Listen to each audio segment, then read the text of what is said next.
क्या आप भी छोटी छोटी बातों पर घंटों सोचते रहते हैं? ओवरथिंकिंग न सिर्फ आपका समय बल्कि मानसिक शांति भी छीन लेती है। पर इसे रोकने का एक तरीका है और आज हम यही जानने वाले हैं। ओवरथिंकिंग क्या है? पिछले कितनी बार आपने किसी सहकर्मी, बॉस या किसी प्रियजन से यह शब्द सुने हैं, इतना मत सोचो। शायद यह सवाल आपसे भी पूछा गया हो और आपने जवाब में कुछ ऐसा कहा हो, मुझे नहीं पता आप क्या कहना चाहते हैं, या मुझे नहीं लगता कि आप इस पर पर्याप्त सोच रहे हैं। अक्सर रिश्तों में लोगों के बीच होने वाली गलतफहमियों का मुख्य कारण संवाद, कम्युनिकेशन होता है। हम कुछ कहते हैं लेकिन उसे अलग तरीके से समझा जाता है। यह समस्या तब और गंभीर हो जाती है जब हम ओवरथिंकिंग की आदत में पड़ जाते हैं। ओवरथिंकिंग का मतलब है किसी दिए गए काम को पूरा करने या समस्या को सुलझाने के लिए जितनी जानकारी की जरूरत है उससे बहुत ज्यादा जानकारी को लेना और प्रोसेस करना।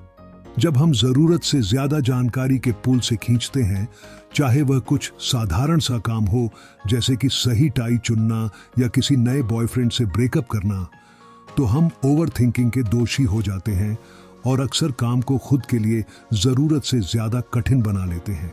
दिमाग में घूमते हुए इन सभी विचारों के कारण सबसे साधारण काम भी कठिन लगने लगते हैं, क्योंकि ध्यान केंद्रित करना लगभग असंभव हो जाता है।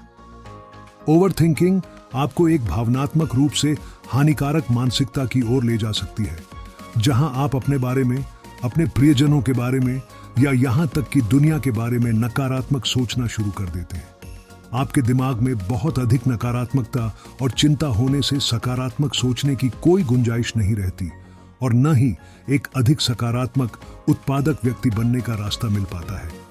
मैं इस यात्रा में आपके साथ हूं और जानता हूं कि आप खुद के बारे में बहुत सी नई चीजें खोजने वाले हैं।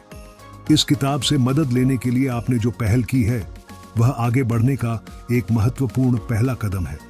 कई लोग अपने जीवन भर अपने दिमाग में चल रहे इस अराजकता के साथ जीते रहते हैं, जबकि वे सुखद जीवन की तलाश में होते हैं। लेकिन हम इससे बहुत आगे जाने वाले हैं। हम उस पुराने अराजक मानसिकता को छोड़ देंगे और स्पष्टता के रास्ते की ओर बढ़ेंगे।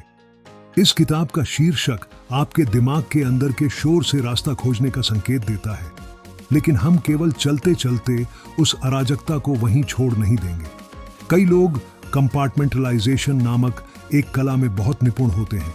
इसका मतलब है कि कई प्रकार के तनाव, चिंता और ओवरथिंकिंग से निपटने के लिए लोग अपने दिमाग के अलग अलग हिस्सों में विचार प्रक्रियाओं को व्यवस्थित रूप से स्टोर कर लेते हैं और खुद को एक चीज पर ध्यान केंद्रित करते हुए दूसरी को अनदेखा करने के लिए प्रशिक्षित कर लेते हैं।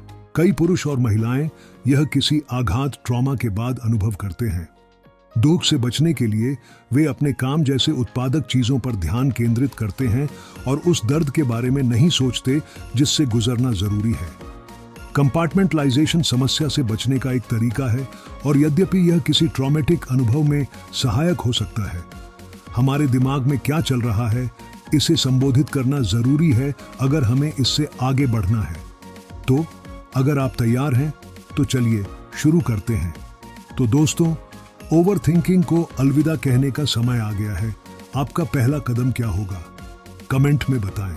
अगर यह वीडियो पसंद आया तो लाइक, शेयर और सब्सक्राइब करें।